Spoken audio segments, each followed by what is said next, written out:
New life forms beyond imagination await us in the endless space we call the cosmos. When life is found on this infinite carpet of stars, the discovery will dominate the future of our species.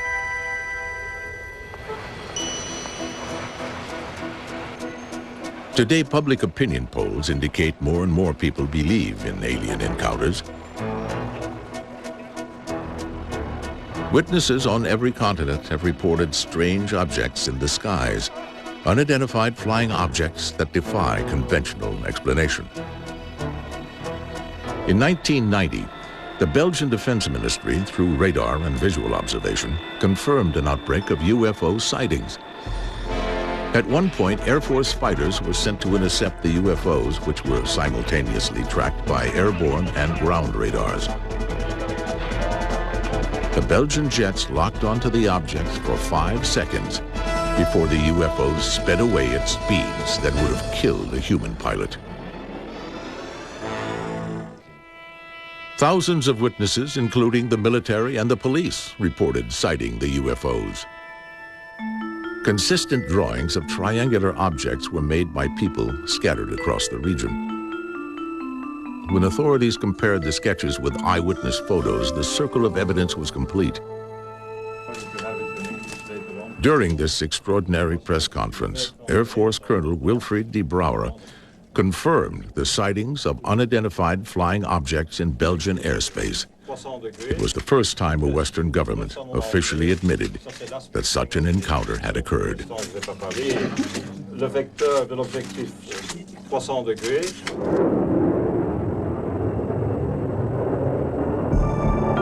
While military pilots as well as U.S. and Russian astronauts have reported UFO sightings, many more have been made by civilians who never gave UFOs a second thought. There's a little sloop sailing north on the river. Sam Gerard and his wife Alice live along the Hudson River just north of New York City. Gerard is a retired oceanographer and senior research associate of the Lamont Doherty Earth Observatory of Columbia University. Alice is a former school administrator. Yes. I really didn't know anything about UFOs before this incident. I thought they were most unlikely, and I didn't really believe in people who said they'd seen them until I saw one myself. As a scientist, I was a complete agnostic. If I were to see one, I could then believe in it, but just to hear accounts of their existence was not any scientific proof as far as I was concerned.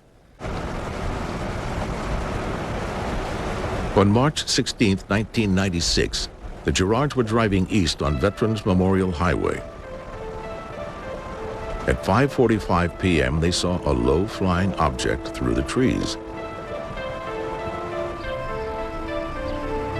We slowed down enough to determine that it was probably neither a helicopter nor a light plane.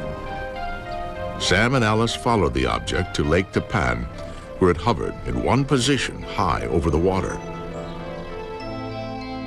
Sam made this sketch of a UFO covered with flashing lights. You could see these lights even though it was a bright sun from the west and back of us. It looked like a piece of junk jewelry because the lights didn't seem to be arranged regularly. They were sort of bright. They all seemed to me to be like electric light bulbs. That were in the article in the paper that we... Sam Gerard has designed instruments that were adapted for use during the Apollo project to the moon, but nothing in his experience explains the object he saw that afternoon. I can state unequivocally that this was not a conventional aircraft, nor was it powered by any system that is understood even by people with a high level of understanding of technology. Sam and Alice's encounter is the latest in a series of American sightings that began in a period following the Second World War. Clustered around a 2-week period in the late 1940s, reports came in from all 48 states. The modern UFO era began in 1947 when Kenneth Arnold, a private pilot over Washington State, sighted a chain of objects skimming along over the mountaintops. And he said that they flew like a saucer does when you skip it across water. And that's the origin of the expression flying saucer.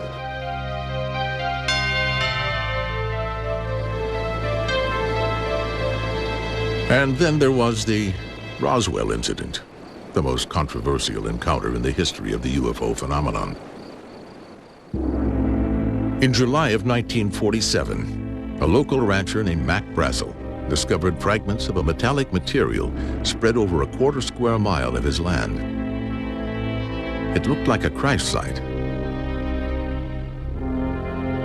The fragments were turned over to officials at the Roswell Army Airfield, home of the 509th Bomber Group.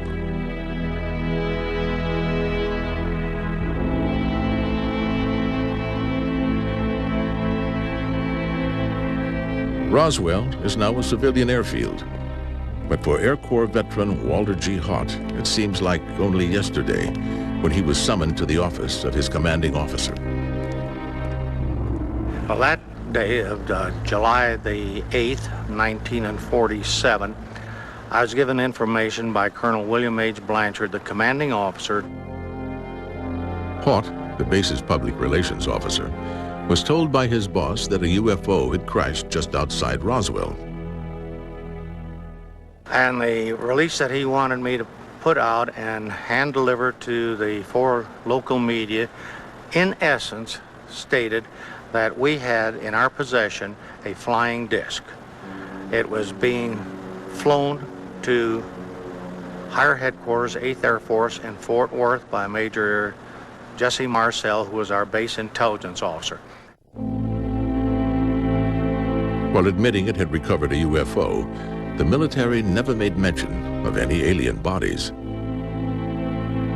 But over the years, several airmen stationed at the base have testified that alien remains were held under tight security in this hangar. A mortician who worked in this Roswell funeral home testified that base personnel inquired about the availability of 4 child-sized coffins. And a nurse at the base hospital claimed to have witnessed surgeons performing an autopsy on beings that could not have been human. She was transferred overseas and disappeared. Then, just a day after the UFO press release, the same officers from the Roswell base denied that any alien aircraft had been recovered. According to the revised story, the wreckage found by Mac Brazel was from a weather balloon and not a flying saucer. I was told by Colonel Blanchard, who I had all the faith in the world in, that we had in our possession a flying disc, and all of a sudden the general overrides it and says it wasn't. It was a weather balloon. I honestly, in my own mind, couldn't visualize Jesse Marcel, Major Marcel, the intelligence officer, making that big a blooper that he wouldn't know a weather balloon from something else, nor would Colonel Blanchard have not known that it was not a weather balloon. This was quite a revelation.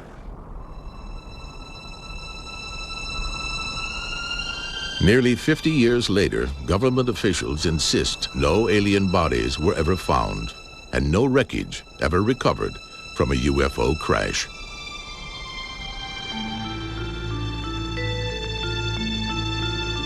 In 1994, a nonprofit UFO group commissioned a detailed review of the Roswell incident using top-secret documents recently released by the U.S. government.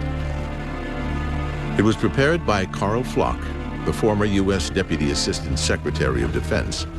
His report has shocked many who believe in Roswell. The project that I believe was responsible for the debris that was discovered by rancher Mac Brazel, and which led to the announcement of the capture of a flying saucer, was a project codenamed Mogul. And it was classified top secret. It was very sensitive. It was a very high priority project.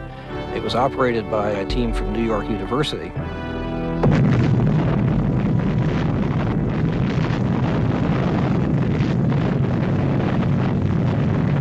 Mogul was the code word for an experimental balloon designed to carry equipment high into the atmosphere. Its mission was to detect evidence of Soviet atom bomb tests. According to government records, Mogul balloons were being tested in New Mexico when one of them came down on Mac Brazel's cattle ranch.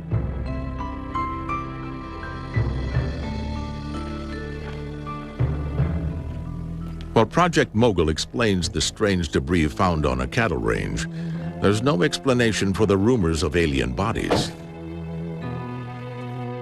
Carl Flock believes that it's time for the government to acknowledge whether any remains, alien or human, were ever held in secret at the base. While UFO reports continue to come in from all over the world, one UFO phenomenon would confine itself almost entirely to the English countryside. Late in the 1970s, startling evidence of possible alien encounters emerged in the form of strange circular patterns on agricultural land. Every summer, more and more of these mysterious circles appeared on crop fields overnight. Speculation grew that the circles were the result of nocturnal landings by UFOs. Scientists and the media descended on the countryside as the number of crop circles multiplied. There's a flattening. They're actually lying flat on the ground, like this one here, and these along here, look. Yeah. They're flat on the ground while there's others growing up. That's right. Only in the rain. Yes. Over the years, the crop circles evolved from simple designs to elaborate glyph-like symbols. Some theorized they were extraterrestrial messages. A new branch of UFO study would seek to decipher their meaning.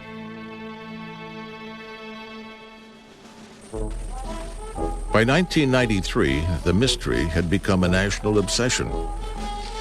But then two men stepped forward and admitted they were the perpetrators of an elaborate joke. Under the cover of darkness, using the simplest of tools, they had stomped their way into history with a spectacular hoax. I'm Dave Chorley, this is Doug Barr, and we are the two people that have created the crop circles in 1978 through to today. We started doing the patterns, and last year we did the first pictogram at the bottom of Cheesefoot Head, and that caused quite a sensation.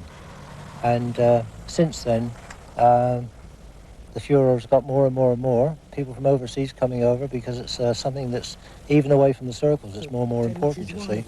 And they're just scratching their heads. They're still scratching their heads 13 years later.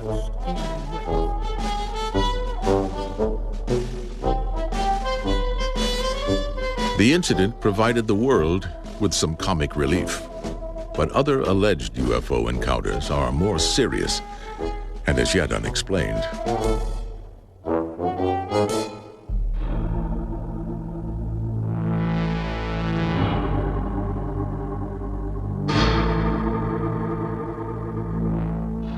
These are sketches of alien abductors made by their victims.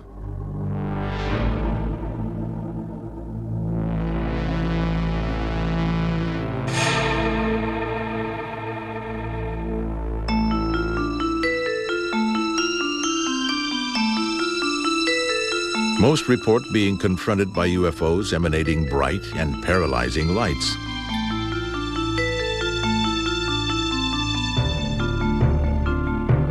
Others claim to have been abducted from their cars and homes.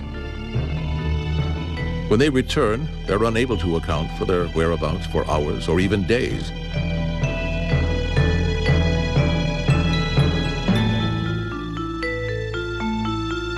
Abductees say they're often restrained and subjected to painful physical tests, invasive procedures focused on sexual organs. Some people who claim to have been abducted exhibit round depressions called scoop marks, as if a layer of cells had been surgically removed from their bodies. Others suffer long cuts and straight-line gashes. Bud Hopkins has written 2 books on abductions and has interviewed hundreds of abductees. You get very, very few hoaxes because a person is calling you saying, I don't know what happened to me, I might be losing my mind, I don't want you to call back to my house because I don't want my wife to know that I've talked to you, I don't know what's happening, etc. And they insist on anonymity and so forth. There's hardly the motivation for a hoaxer in that. There's no way that you cover yourself with glory. I never thought about UFOs. It never really occurred to me at all about even their possibility until I was 17 and it was in my face and there was no way to avoid it. Chris Hinton is a 42-year-old assistant building contractor in Washington, D.C. He provided this interview in hopes of helping other victims.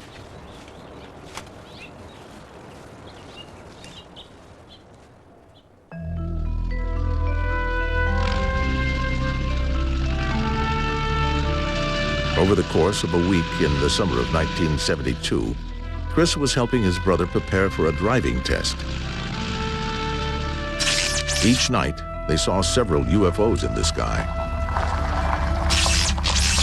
We see a bright light over the horizon just shoot across the sky, lightning speed, and then stop suddenly on a dime.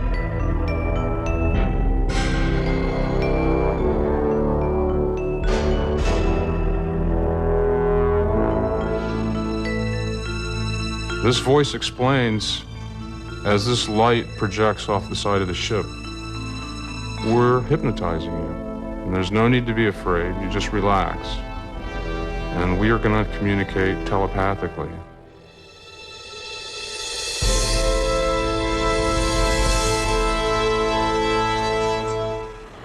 By 1992, stories like Chris's had become so widespread that a special conference was convened at the Massachusetts Institute of Technology to investigate alien abductions. Sponsored by the Fund for UFO Research, it was attended by prominent scientists, abduction victims, and UFO researchers. Studies have been conducted that show that abductees who don't know anything about the UFO subject, they don't know what other people have reported, still will come out with the identical story in exactly the same sequence. But scientists at the conference wanted hard proof. We hear tales of people being abducted. We hear heartfelt stories. These people are clearly affected by what they've imagined or seen or something. But we never get a real piece of evidence.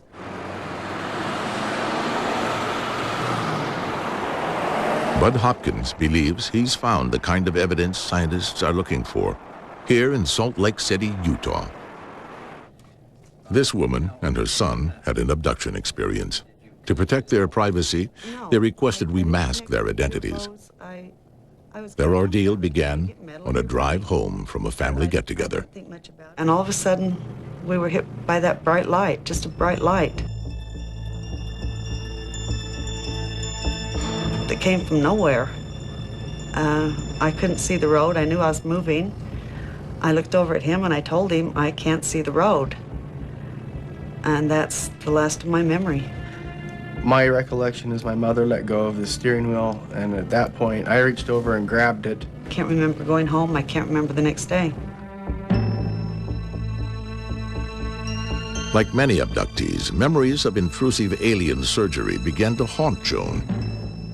A year later, an accident would reveal some extraordinary evidence. I hit my head on the fireplace, and I was out unconscious for about 45 minutes. I woke up and made it to the phone and called my parents, and they came and took me to the hospital. And they x-rayed my head.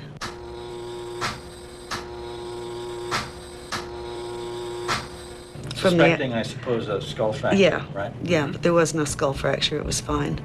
But the doctor came running through ER yelling, "How did you get this metal in your head?" Well, I had no idea, neither did my parents. I've never had a head injury to where I could get metal in my brain. The radiologist's report indicates an oval metallic object of unknown origin is lodged in the parasagittal region of the woman's brain. The official hospital report goes on to state the The appearance is unusual for an artifact, and certainly the pattern would be worthy of pursuit. What did you think? I mean, did you... Skeptics insist that reports of alien abductions are the product of some mass subconscious hysteria.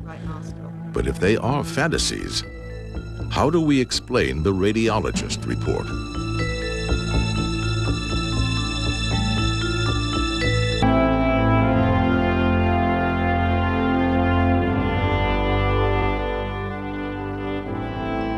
Just north of Boston, Massachusetts, the Billion-Channel Extraterrestrial Assay, or BETA project, is an ambitious scientific search for extraterrestrial intelligence.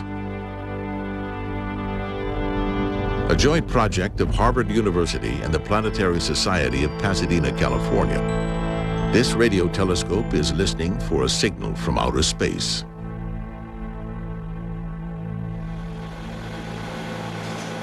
Nearly all objects in space generate various kinds of random radio waves. These waves are monitored by BETA on 250 million channels and translated into red and green spikes.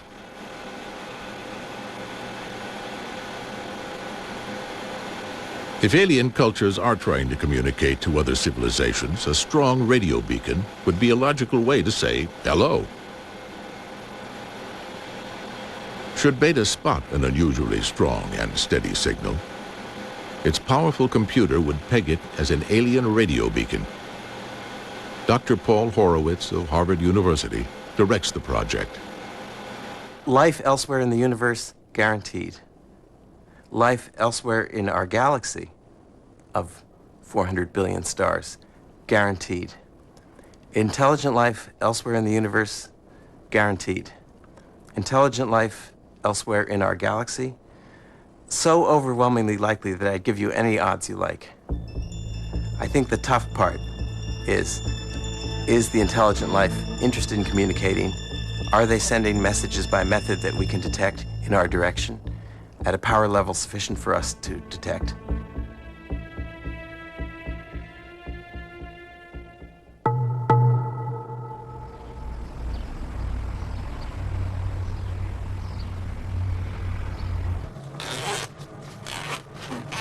Jeff Meldrum has returned from Bigfoot country to his lab in Idaho.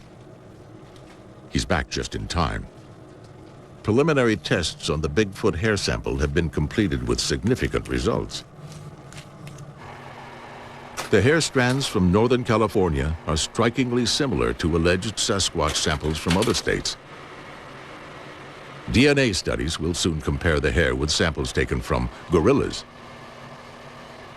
If in fact the DNA compares most closely to the living great apes, then it's strong evidence that that Bigfoot is in fact part of a very early ape lineage that gave rise to the modern living apes, such as chimps and gorillas.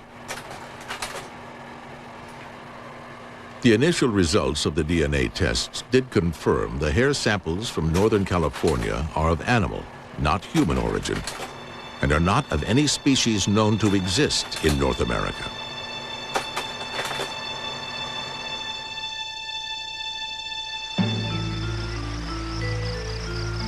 Some believe we will never find Bigfoot because it doesn't exist. They tell us there are no more mysterious creatures to be found on Earth. And yet, we keep finding them. In 1994, a new species of animal is captured in Vietnam. Called the saula, it's the largest new mammal to have been discovered in the past 50 years. That same year, another deer-like creature, the giant muntjac, is found in nearby Laos. In Antarctica, scientists uncover a meteor from Mars. In 1996, they announced that evidence of alien life forms is embedded in its surface. Based on these spectacular revelations, who can predict what unexplained mysteries await us still?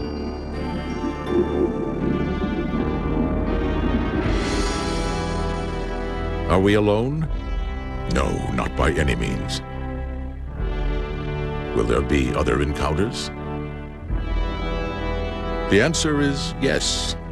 It's only a matter of time and space.